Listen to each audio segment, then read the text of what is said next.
As your ferry rounds the headland and enters the Bay of Kotor for the first time, the world narrows. On either side, limestone mountains rise almost vertically from the water's surface, plunging into an Adriatic so dark and still it resembles polished obsidian.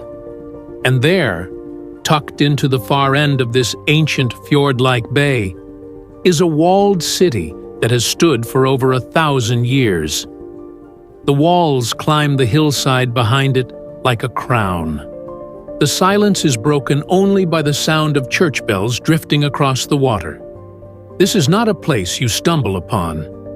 This is a place that takes your breath away before you have fully arrived. This is Montenegro.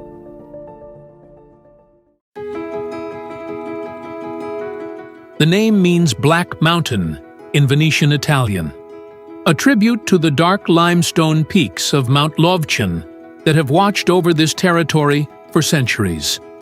And if a name ever captured the spirit of a place, this one does. This is one of Europe's smallest nations, just 13,812 square kilometers, and one of its youngest, having declared independence only in 2006. But do not let the size deceive you. Montenegro packs an extraordinary density of beauty into its borders: 5 national parks, 2 UNESCO World Heritage Sites, 293 kilometers of Adriatic coastline, mountain peaks rising above 2,500 meters, and a canyon system so vast it has no equal on the continent. To understand Montenegro is to understand contrast.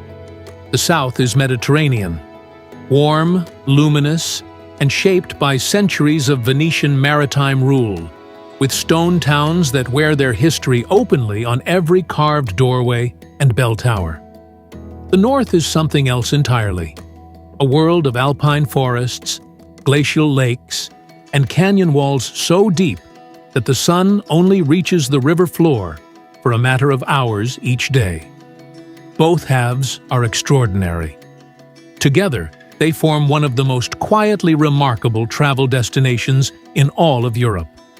And yet, Montenegro receives approximately 2.5 million visitors per year, a significant number for a country of 620,000 people, and evidence that a small, passionate community of travelers has already found it. The question is why the rest of the world has not followed. By the end of this documentary, you will have the answer, and a route through one of Europe's most spectacular and underrated countries. Let us begin where the journey always begins, in Montenegro, at the water. The Bay of Kotor, Boka Kotorska, is Montenegro's defining geographical feature and its most immediately arresting sight. Carved by ancient geological forces and filled by the Adriatic Sea, it is often described as the southernmost fjord in Europe.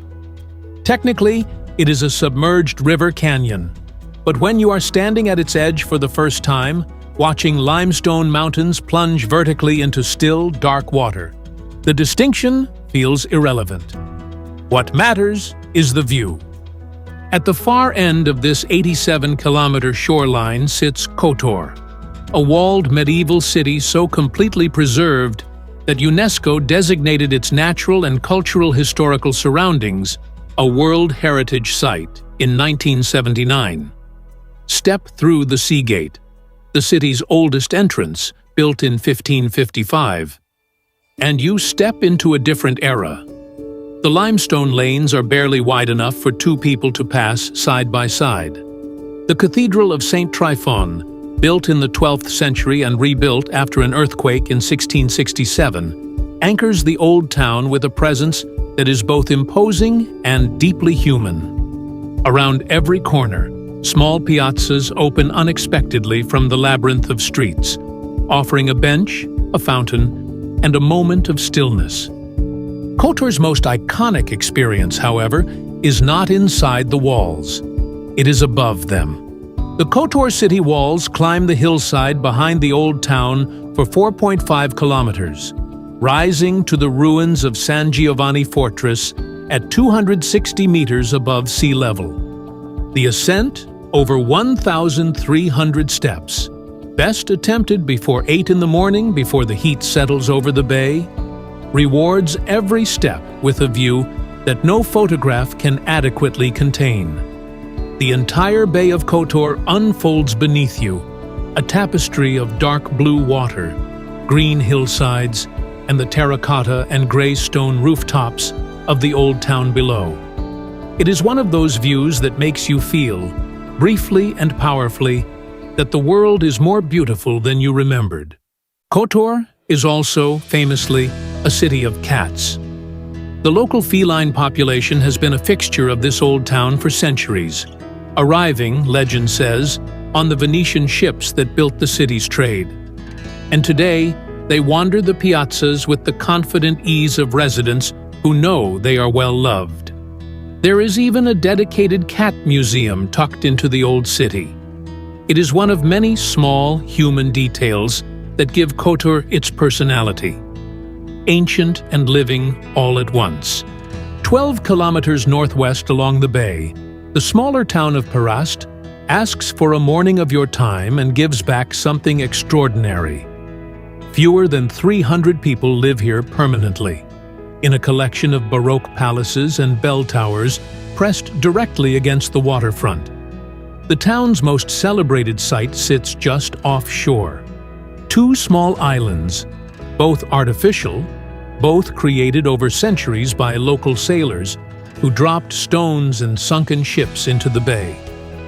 The larger of the two holds the Church of Our Lady of the Rocks, a place of accumulated devotion, its walls covered in silver votive tablets, sailors' portraits, and a tapestry woven by a local woman over 25 years, partly from her own hair.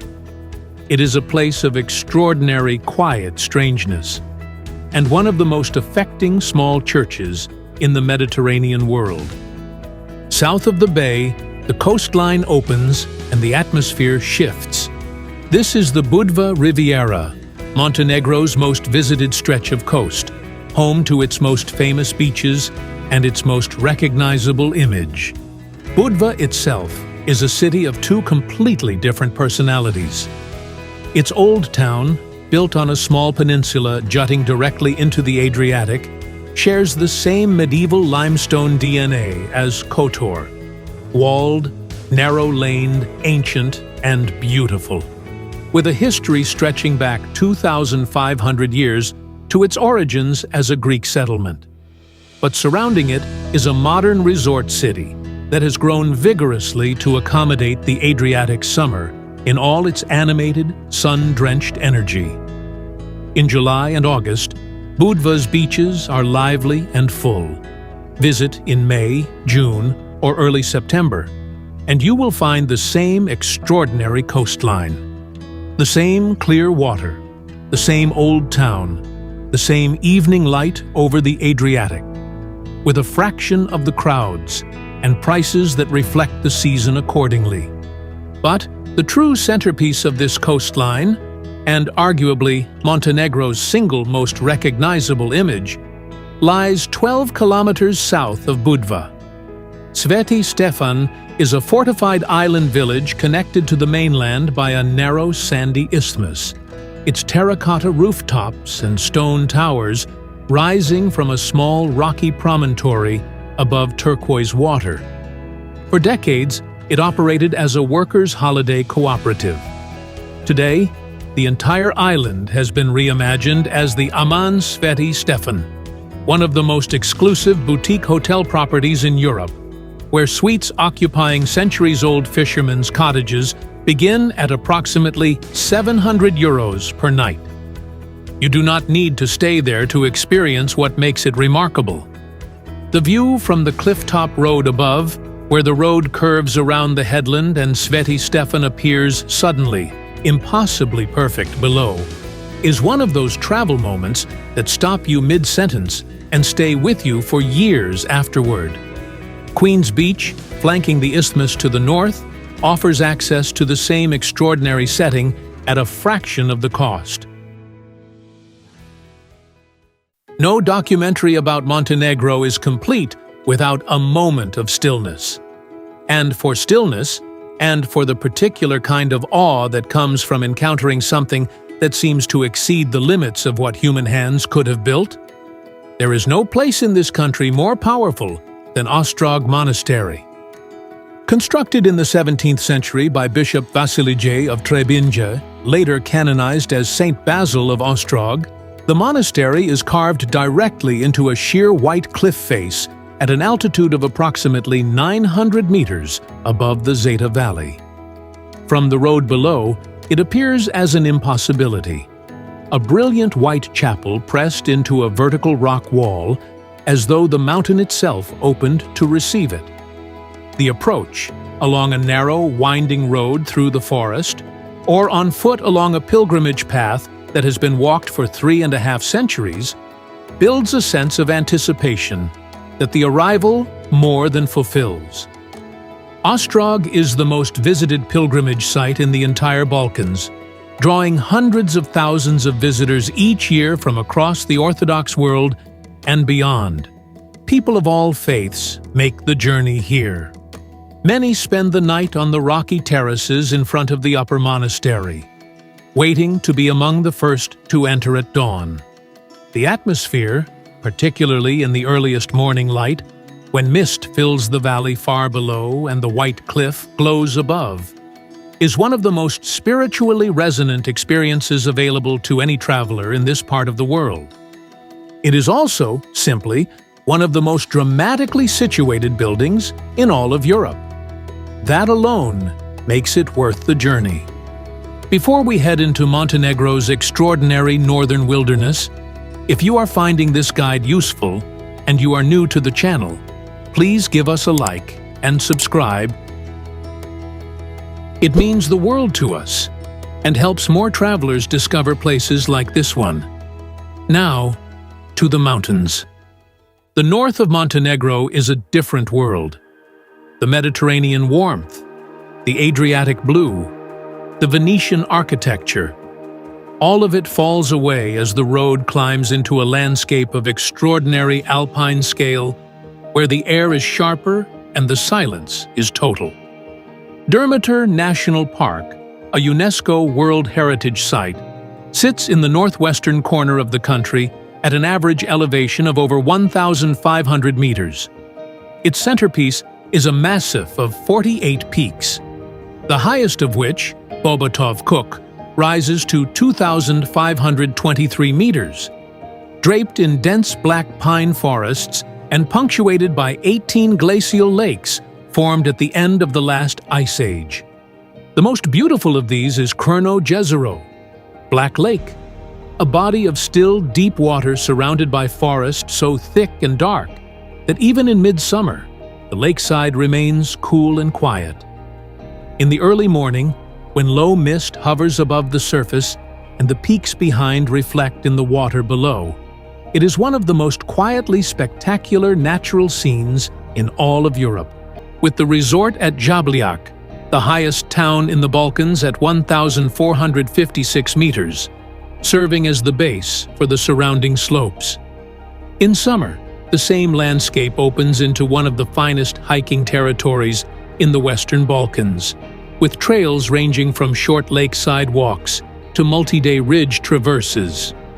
But the single most extraordinary natural feature of this region, and one of the great natural spectacles of the European continent, lies at the park's edge.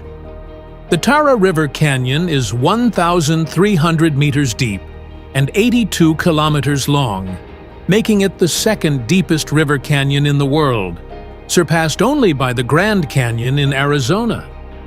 The scale of it is genuinely difficult to absorb until you are standing at the rim, looking down into a void so immense that the river at its base appears as a thin silver line from above.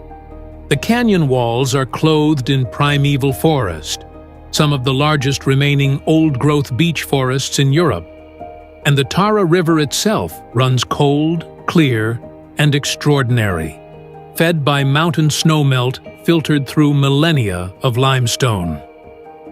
Whitewater rafting on the Tara is one of the most sought-after adventure experiences in the Western Balkans. Full-day and multi-day expeditions run from April through October, taking rafters through the heart of the canyon on water that ranges from calm and reflective to genuinely exhilarating. For those who prefer to experience it from above, the Đurđevića Tara Bridge, an elegant arch bridge completed in 1940, spanning 365 meters across the canyon, offers a viewpoint that rewards any effort to reach it. Standing at its center, with canyon walls dropping nearly a kilometer on either side, it is one of the most vertiginous and beautiful perspectives available in all of Europe. In the south of the country, where the mountains level into a broad and sunlit valley before the Albanian border, lies Montenegro's final great landscape, Lake Skadar, Skadarsko Jezero, the largest lake in the Balkans. Spanning approximately 370 square kilometers at its maximum, the lake shifts dramatically with the seasons, expanding and contracting as the rivers and underwater springs that feed it rise and fall. Its shores are shared between Montenegro and Albania, but the majority of its western and northern banks lie within a national park that was established in 1983 specifically to protect what is one of Europe's most important wetland ecosystems. Lake Skadar is, above all, a place of profound biological richness. Its shallow bays and reed beds are among the most significant bird habitats on the continent, home to Dalmatian pelicans, herons, cormorants, pygmy cormorants, and dozens of migratory species that pass through in spring and autumn. For naturalists and birdwatchers, it is a destination of the highest order. For everyone else, it is simply beautiful. A place where traditional wooden fishing boats drift across mirror-flat water, where islands of white water lilies bloom in June and July, and where small Orthodox monasteries appear around every headland like unexpected gifts from another century. The finest way to experience the lake is by boat. Half-day and full-day excursions depart from the lakeside village of Virpazar, carrying visitors through the reed channels, past medieval church ruins, and out into the open expanse of the central lake. Lunch of fresh lake carp served at one of the floating restaurants on the water is the kind of meal that stays with a traveler long after the journey home. A few essential details for those now seriously considering the journey. Montenegro uses the euro as its official currency, a practical decision made in 2002, making it one of the few non-EU countries in Europe to adopt the euro unilaterally. For travelers arriving from the wider Eurozone, this simplifies budgeting considerably. In terms of cost, Montenegro occupies a comfortable position between the budget and mid-range tiers of European travel. It is meaningfully more affordable than Croatia at equivalent quality. A full meal at a good local restaurant will typically cost between 10 euros and 20 euros per person. Quality guesthouse accommodation begins at approximately 40 euros to 60 euros per night in well-located areas. Mid-range hotels in Kotor and Budva, well-positioned, characterful, and comfortable, typically range from 80 euros to 160 euros per night in the shoulder season. At the upper end of the market, Sveti Stefan defines its own category as the finest boutique properties in Europe always do. The best time to visit depends on your priorities. For the coast, May, June, and September offer warm, clear weather with manageable visitor numbers. July and August bring the full Mediterranean summer, hotter, busier, and more expensive along the Riviera, though the northern parks remain relatively uncrowded even at the height of the season. For Durmitor and the Tara Canyon, July through September offer the most accessible conditions for hiking and rafting. Skiers should target January and February for optimal snow cover at Jabljac. Getting around Montenegro is most rewarding by rental car. The country is small enough that the entire coastline can be driven in a single day, and a car opens access to Ostrog, Durmitor, the Tara Canyon, and Lake Skadar without dependence on infrequent bus connections. The road network is improving rapidly, and the serpentine mountain roads that connect the coast with the interior are, in themselves, among the most spectacular drives in the Western Balkans. Montenegro will not remain a secret much longer. The EU accession process is advancing. New roads and infrastructure are opening the country to wider access. Visitor numbers are rising. The word is spreading. But right now, in this particular window of time, Montenegro offers something increasingly rare in European travel: the complete beauty of a continent's finest landscapes, without the weight of the crowds that beauty usually attracts. The Bay of Kotor, the monastery on the cliff, the canyon that swallows the sky, the lake that turns gold at dusk. These are not experiences you will forget. They are places you will return to. Which of these destinations in Montenegro would you visit first? Let us know in the comments below. We read everyone. Please give us a like and subscribe for more explorations of the world's most beautiful places.